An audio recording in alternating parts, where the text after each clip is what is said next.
I mean, it's not that hard, but now it's also there's the preposterous aspect.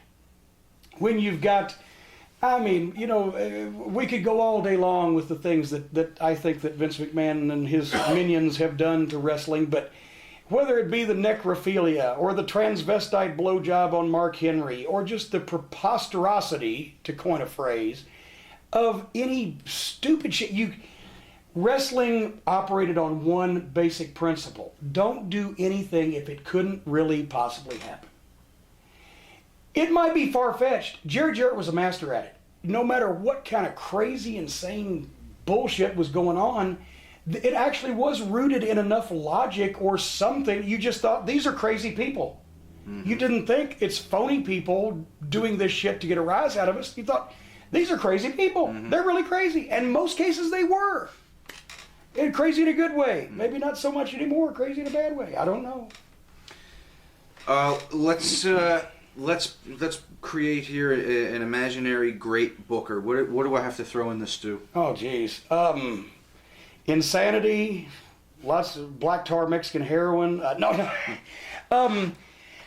Once again, I think, and by the way, at JimCornette.com, as a matter of fact, the Cornette's commentary that's up as we speak, of course you won't see it now, but I'm sure it'll be archived, is my take on the difference between wrestling writing and booking. Boy, I'm going to plug this thing for all it's worth. A great booker, once again, can pick great talent. And a great booker knows what talent complements each other to work the magic in the ring and draw money out of it. And a great booker has restraint and knows when not to hotshot.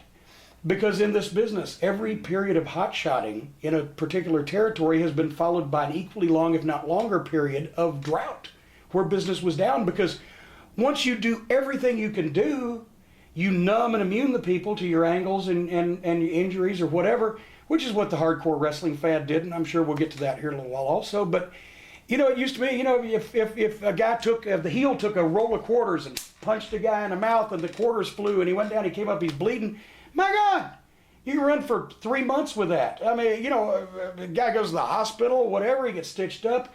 Now they see people fly through flaming furniture with thumbtacks and broken glass stacked on it with the AIDS-infected hypodermic needles ringing the, And then you go to break and come back and, well, here comes a midget match. Oh, well, can't grieve forever. It doesn't make any sense.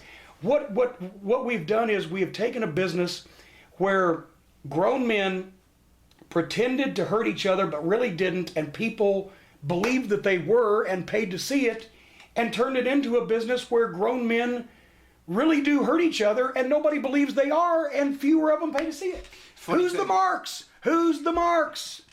You said something very funny. It's so true. One time, I don't know what event you were talking about. It might have been an indie show, actually, where somebody actually got hurt and by being tossed outside the ring. Didn't grab the rope, whatever, got hurt.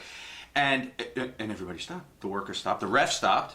And you said, why the fuck didn't you count him out of the ring? He's supposed to be hurt. Yeah, well, because it wasn't the finish. Right. So they don't know what to do. Yeah, but that's such a great commentary on today's... Guys are going overtime on television, right? Or overtime at a house show. I was at a show the other night for an old friend of mine that's running Charlotte, and he asked me to come over and take a look, and the match and it looked like it was just going on forever. I mean, I had a birthday watching this match, right?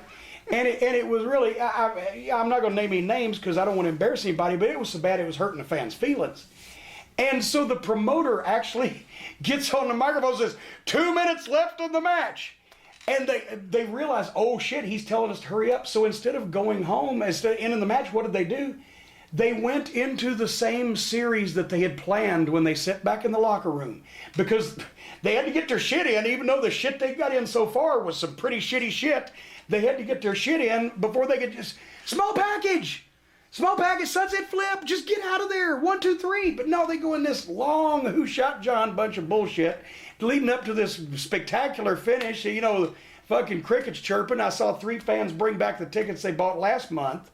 And because they didn't know how to do it any other way. They had, well, we talked about the fans weren't in on the meeting. They didn't know. They wouldn't have been offended.